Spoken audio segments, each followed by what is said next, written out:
તો મિત્રો આજની પ્રેમ કહાની છે રમીલા અને નિલેશની। સાંજનો સમય છે। અખબારની કચેરીમાંથી બહાર નીકળતી વખતે જ દરવાજામાં એક યુવતી ભેટી જાય છે। તે કહે છે, સર, મારું નામ રમીલા છે। પંજાબી સલવાર કમીઝમાં તે પોતાનો પરિચય આપી એક હસ્તલિખિત પત્ર સુપરત કરે છે। એના ચહેરા પર કશું ખોવાઈ ગયાનો અહેસાસ છે। એ કહે છે, હું અમદાવાદમાં જ રહું છું। મારા પિતા એક નિવૃત્ત બેંક અધિકારી છે। અમારા ઘરમાં હું સૌથી નાની છું। કોલેજમાં ભણતી હતી ત્યારે હું છોકરાઓ સાથે ભાગ્યે જ વાત કરતી। મારી સોસાયટીમાં અમારા બંગલાની બાજુના બંગલામાં એક નવું જ ફેમિલી રહેવા આવ્યું। એ લોકો પૈસેટ કે સુખી હોય એમ લાગતું હતું। એમનો સૌથી નાનો દીકરો નિલેશ મારા જેવડો જ હતો। હું કોઈ વાર એની સાથે વાતચીત કરતી। મને પાછળથી ખબર પડી કે નિલેશ પરણેલો છે, તેથી તેની સાથે વાતચીત કરવામાં મને કોઈ વાંધો ના જણાયો। હાલ તેની પત્ની તેની સાથે નહોતી। એક વાર મેં નિલેશને પૂછ્યું હતું, નિલેશ, તું પરણેલો છે? નિલેશે કહ્યું, હા, પણ એનું ભણવાનું ચાલુ છે। તે હજી એક વર્ષ સુધી અમદાવાદ નહીં આવે। એક વાર નિલેશ બોલી ગયો, મારી મરજી વિરુદ્ધ મારા લગ્ન એની સાથે થયેલા છે। મેં નિલેશ પ્રત્યે સહાનુભૂતિ વ્યક્ત કરી। પછી તો રોજ નિલેશ મારા ઘેર આવતો। અમે બેઉ ખૂબ વાતો કરતા। એક વાર તે બોલી ગયો હતો, મારા લગ્ન ના થયા હોત તો રમીલા હું તારી સાથે જ પરણત। એક ક્ષણ માટે હું રોમાંચિત થઈ ગઈ। અમારી વચ્ચે ખૂબ વાતો થતી। મેં કહ્યું હતું, નિલેશ, મને તારી સાથે વાતો કરવાનું બહુ જ ગમે છે। એ દરમિયાન મારા લગ્નની વાત આવી। મારા માટે છોકરાઓ જોવાની તૈયારીઓ થવા લાગી હતી।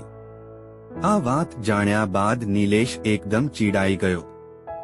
હું પણ કોઈને કોઈ બહાનું કાઢી છોકરા જોવાનું ટાળતી હતી। પરાણે જોવો પડે તો છોકરો પસંદ નથી એમ કહી ટાળી દેતી। કોણ જાણે કેમ, પણ હું હવે નિલેશને જ પસંદ કરવા લાગી હતી। આમ ને આમ એક વર્ષ પસાર થઈ ગયું। જે દિવસ હું નિલેશને ના જોઉં તે દિવસે કે રાત્રે મને ચેન પડતું નહીં। એક દિવસ નિલેશ રમીલાને કહે છે, મને લાગે છે કે મારે હવે મારી પત્ની સોનાક્ષીને તેડી લાવવી જોઈએ। હું પરિણીત છું, તારા માટે યોગ્ય ના ગણાવું। આ સાંભળી હું ચીડાઈ ગઈ। મેં મારા હાથના કાંડા પર બ્લેડો મારી દીધી। લોહીના ફુવારા છૂટ્યા। મારી મમ્મી જોઈ ગઈ। તેણે તરત જ ડોક્ટરને બોલાવ્યા અને હું બચી ગઈ। ત્યારબાદ મારી મમ્મીએ મને પૂછ્યું, આમ કેમ કર્યું બેટા? પરંતુ મેં મમ્મીને કાંઈ જ ના કહ્યું। મારા કાંડાના ઘા રૂઝાયા બાદ મેં સ્વસ્થ થયા બાદ નિલેશને કહ્યું, જો નિલેશ, હું બીજે પરણીશ તો પણ હું તને ચાહતી રહીશ। તું તારી પત્નીને હવે તેડાવી શકે છે। અને નિલેશ ઉદાસ થઈ ગયો। એણે મારી પાસેથી આવા જવાબની તૈયારી રાખી નહોતી। થોડીક વાર પછી એ બોલ્યો હતો, રમીલા, જે દિવસે તારા લગ્ન થશે તે દિવસ મારા માટે સૌથી કપરો હશે। હવે હું અને નિલેશ એકબીજા માટે જ સર્જાયા છીએ એમ લાગતું હતું। નિલેશની પત્ની એક નાનકડા ટાઉનની કોલેજમાં ભણતી હતી। એક દિવસ ખબર પડી કે એની પત્ની સોનાક્ષીને એના જ ટાઉનના એક છોકરા સાથે સંબંધ છે, એટલે નિલેશ તે બહાને તેને તેડી લાવવા ઇનકાર કરી દીધો। એક સમયે નિલેશ અને સોનાક્ષીના છૂટાછેડા પણ થઈ ગયા। એક સામાજિક અડચણ દૂર થઈ જતા મેં નિલેશને કહ્યું, નિલેશ, હવે તો આપણે લગ્ન કરી શકીએ ને? પરંતુ કોણ જાણે કેમ નિલેશ એના ઘરમાં વાત કરી શકતો નહોતો। થોડા દિવસો બાદ એ બોલ્યો, હું મારા મમ્મી પપ્પાને જાણું છું। તેઓ જ્ઞાતિમાં બહુ જ માને છે। તેઓ સંમત થશે નહીં। તો આપણે ખાનગીમાં મેરેજ કરી લઈએ। નિલેશ સંમત થયો। એક દિવસ અમે ખાનગીમાં મેરેજ કરી લીધા। લગ્ન કર્યા બાદ અમે સહુના ઘેર ચૂપચાપ પાછા જતા રહ્યા। બધું જ ખાનગી રાખ્યું, પરંતુ બહારના મિત્રો મારફતે નિલેશના માતા પિતાને આ વાતની ખબર પડી એટલે તેઓ બહુ જ ગુસ્સે થયા. એમણે મારા મમ્મી પપ્પાને વાત કરી. મારા મમ્મીએ મને બહુ જ મારી. મારા મમ્મીએ નિલેશની મમ્મીને વાત કરી એટલે એ લોકોએ સ્પષ્ટ કહી દીધું, અમે તમારી છોકરીને વહુ તરીકે સ્વીકારવા તૈયાર નથી. કાયદાથી હું અને નિલેશ પતિ પત્ની હોવા છતાં બેઉ અલગ અલગ રહેતા હતા. બંનેના સગા સંબંધીઓને હવે અમારા લગ્નની વાત ખબર પડી ગઈ હતી. અમારા લગ્ન સ્વીકારવા કોઈ તૈયાર નહોતું. નિલેશના ઘરમાં એની મમ્મી બોસ હતી. હું અને નિલેશ બંને દુઃખી હતા. પતિ પત્ની હોવા છતાં સાથે રહી શકતા નહોતા.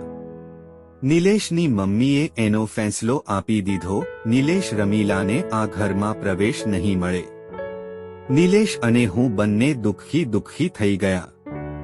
એક દિવસ તે સાયનાઇડ લઈ આવ્યો, પરંતુ તે સોડિયમ સાયનાઇડ હતું, પોટેશિયમ સાયનાઇડ નહીં. સોડિયમ સાયનાઇડ પીવાથી રાત્રે ઊંઘ આવી જાય અને સવાર સુધીમાં રક્તકણો તૂટી જાય. જ્યારે પોટેશિયમ સાયનાઇડ હોય તો તત્કાળ મૃત્યુ થાય. અમે સોડિયમ સાયનાઇડ લેવાનું નક્કી કર્યું, પરંતુ મારી એક ફ્રેન્ડને આ વાતની ખબર પડી. એણે થોડા દિવસ ધીરજ રાખવાની સલાહ આપી. મોતનો દિવસ ટળી ગયો, પરંતુ તે દિવસ પછી નિલેશ ઉદાસીન રહેવા લાગ્યો. એ મને હવે ઓછું મળતો હતો. ગમે તે કારણસર તે બદલાઈ ગયો હોય તેમ લાગ્યું. હું તેને કારણ પૂછતી તો તે ગુસ્સે થઈ જતો.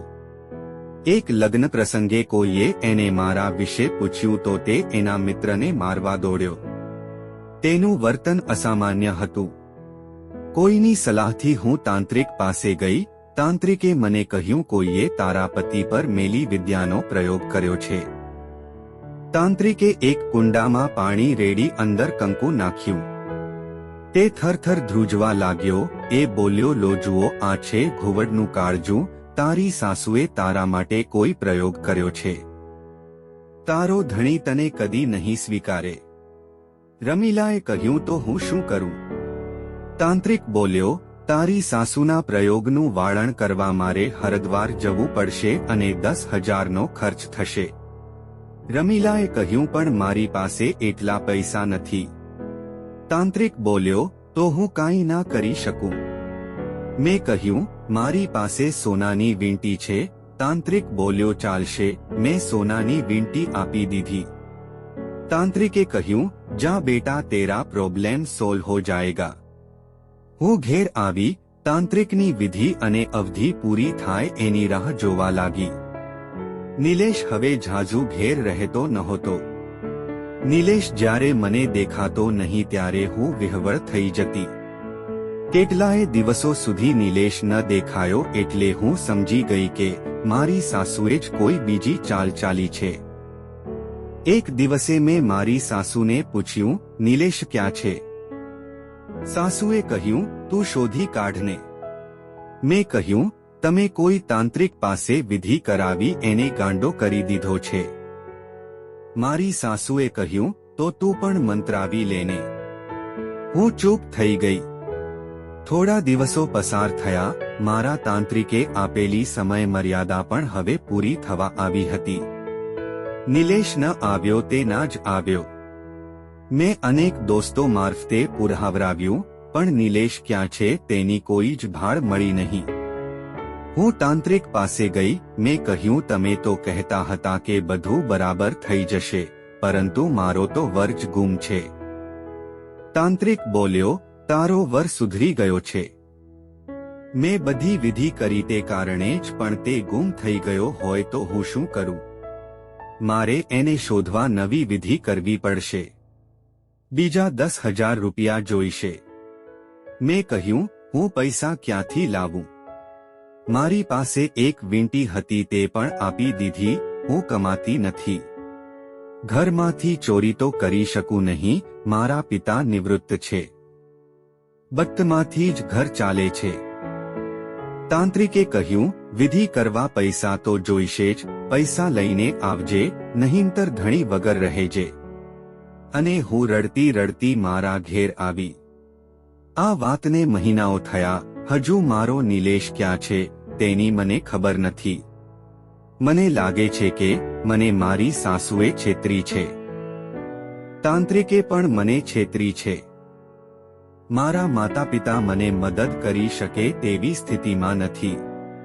મેં લગ્ન કરી લીધા છે તે વાત સહુ કોઈ જાણે છે, તેથી મને બીજો કોઈ કુંવારો છોકરો સ્વીકારશે નહીં.